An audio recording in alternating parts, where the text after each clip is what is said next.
Welcome to Guitars and Music. I hope you'll consider subscribing. I have changed my location to a bigger, more beautiful studio creation itself and also my backyard.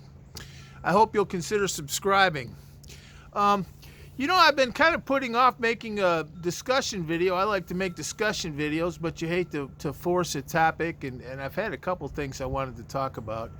And this is something that I want to talk about today that I think is one of the most important things that was ever said to me in my life as a musician. And it was several years ago. And it has to do with the Eagles and Poco. Now, I want to just do a disclaimer. I am not comparing in any way the music of the Eagles versus Poco. This is not a discussion of the music of the Eagles or a discussion of Poco. It's not a discussion of their respective lineups or the history of the bands or their catalog. But it was an example someone gave to me many years ago that used the Eagles and Poco. And whether it's true or not, in a specific sense, I don't want to anger all the Poco fans out there, of which I am one. But whether or not it's true in a specific sense, I think the point it makes is such a good one, and it's something that has stuck with me. This guy said it to me once when we were tearing down in a bar years ago, just kind of wrapping those chords, and it was kind of late, and he said this to me. We were just kind of talking. He said, and someone had told him this years before, and that is, you have got to have good songs. You have got to have good material, and if you don't, it doesn't really matter how well you play. And he used the example of the Eagles and Poco, which was the example that someone had given to him. Again, this is not. We're not setting Poco up as some kind of straw man. This is what he told me, and I think it makes some sense. He said, if you listen to the Eagles and you listen to Poco, they're both great bands. Both play great.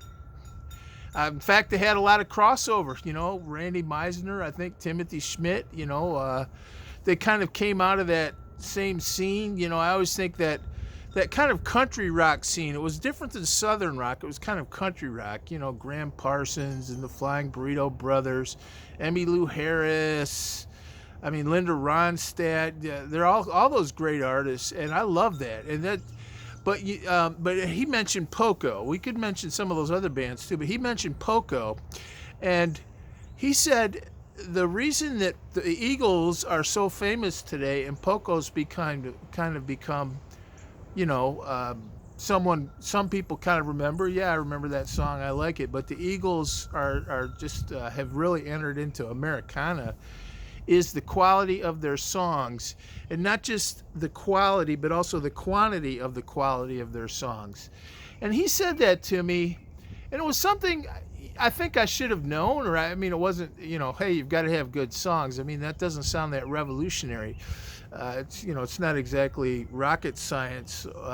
Hey, you need a good song if you're going to play music. But when I thought about it, it was a much more profound statement than just you've got to have good songs. And he said, all those bands back then played well. They all played well.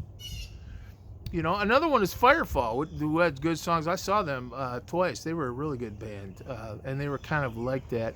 And in other genres, there are blues bands, rock bands. The same principle holds. You have got to have good songs, and over time, the bands that kind of rise above are the bands with good songs. And if you look at the early '70s when the Eagles came out, you had all that kind of.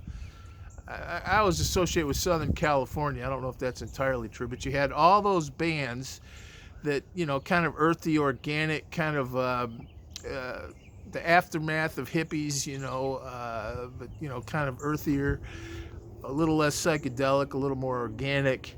But they all played great. They all had good players. They would take good solos. And they all had their songs that were good. A lot of them actually did kind of cover songs and traditional songs, But one of the things that happened with the Eagles is they had great songs. And it wasn't just, hey, they've got this good song on an album. It was just song after song after song of classic songs. And I don't think maybe that's the kind of thing that takes the test of time to really sort out. But over the years, I mean, you look at the Eagles catalog, it's just song after song of all-time classics. And it's, like I said, it's not just one or two or even one album full of greatest hits. I mean, that you go see them in concert, if you can afford it, it's just song after song after song. And those are original songs. And that, and they're not just riffs.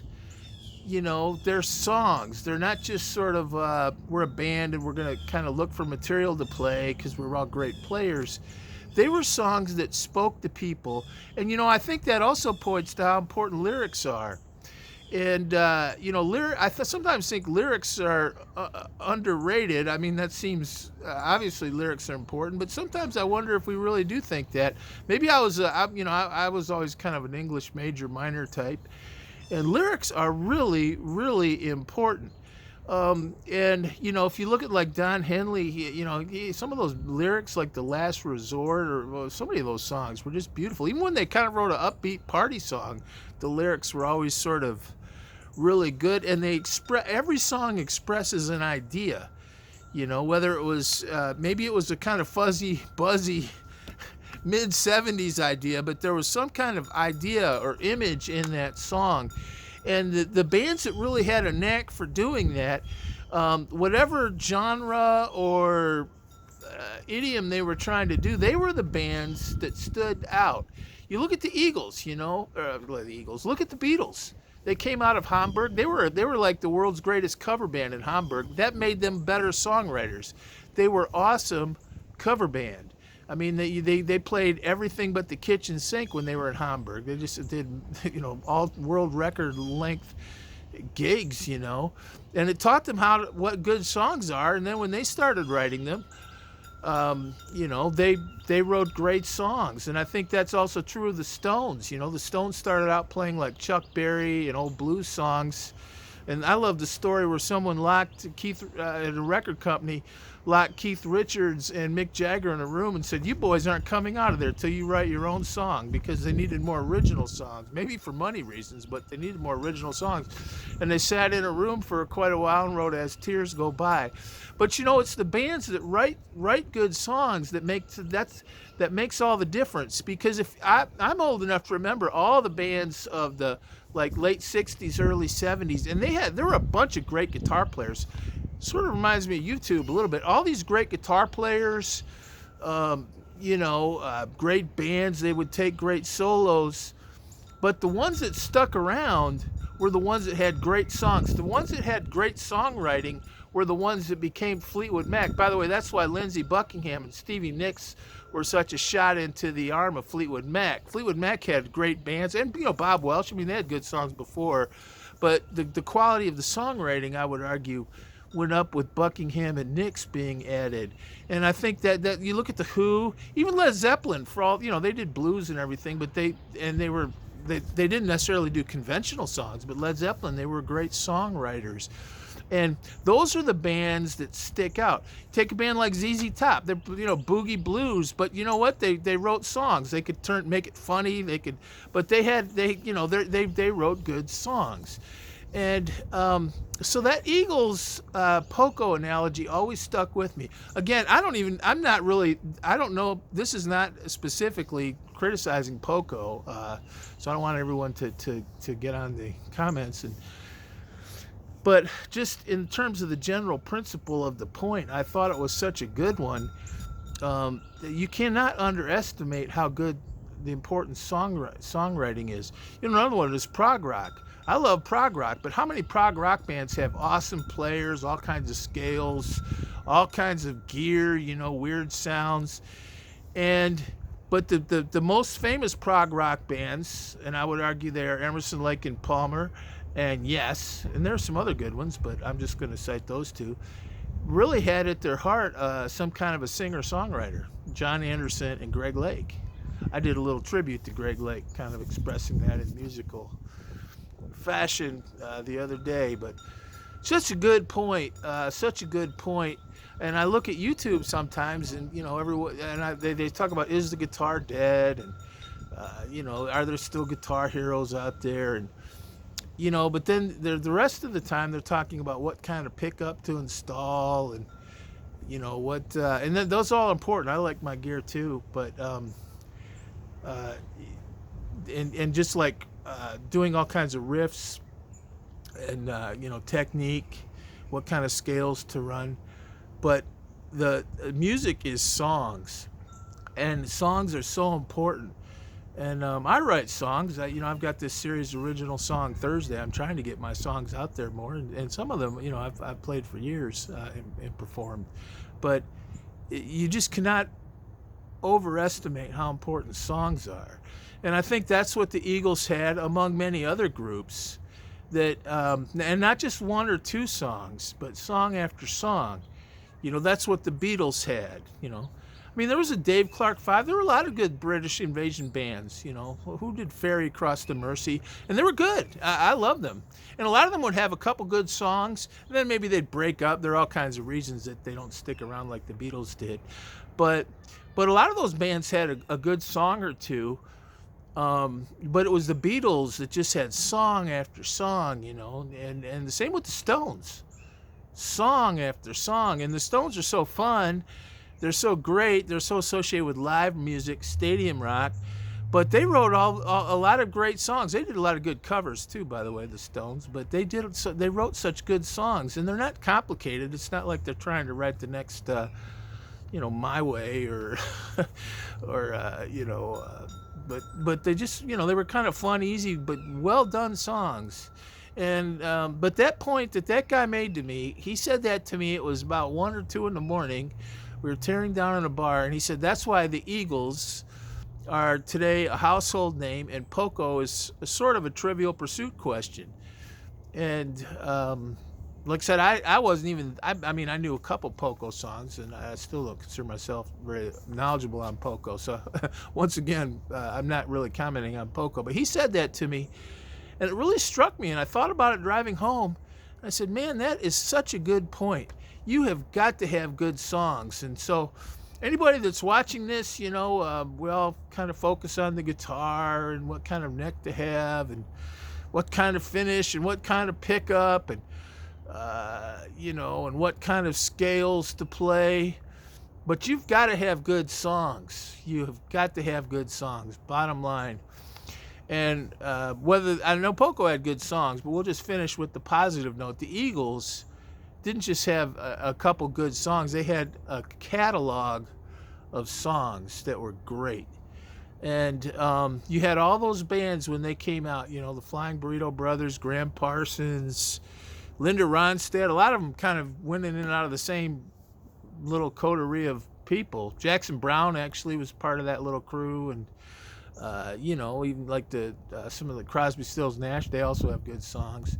But the ones that are household names today versus the ones that are kind of part of the history of that scene are the people that had great songs, because they all played well and sang well to varying degrees. They all played well and sang well. The people that are still around that we still remember and talk about had great songs. And so songwriting is so important. That guy said that to me, and man, I just have thought about it over these years. And it's a principle that holds. Whenever I look at the bands that really have been around and have staying power, they have great songs. They're not always the best players. Almost always are pretty good players, because it takes a good player to bring a song to life. But no matter how good, but I think we can all think of great players who don't have great songs. And I think that's especially true with a lot of awesome guitar players, but I wouldn't say they have great songs. And great songs have to have good lyrics and connect with people. Well, I hope you'll consider subscribing. I just wanted to share that. The Eagles, not versus Poco, but the Eagles as compared to Poco. And if you have any thoughts about the Eagles or Poco, please share them. But just remember, I was not really discussing the Eagles or Poco per se. I was just relating this what this guy said to me, because I think the larger point of it is very well taken. You got to have good songs. You could play your ass off, have the greatest gear in the world, but if you don't have good songs, you're not gonna be around. I mean, another one is like jazz. You go see, like like I've been in New York City a couple times, and they every place has all these like jazz trios or fusion, and they'll sit up there and play. A lot of it's great, and people, you can sit and drink to that or whatever, have your dinner to that. But the ones that stick around have good songs. Whether it's jazz, blues, bluegrass, the same thing. I used to be in flat picking contests. Never won, but I thought I held my own. I placed in a couple flat picking contests in bluegrass, and the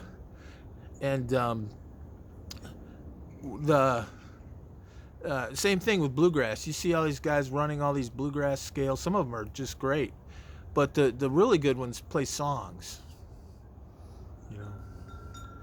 In flat picking, you've got to have like Whiskey Before Breakfast or Bill Cheatham, but the ones that can perform and connect with an audience have songs. And if they don't sing, they should get a singer to sing. Got to have good songs. I think they found out where I was. Indiana wants me, but I can't go back there. God bless you. I hope you'll consider subscribing.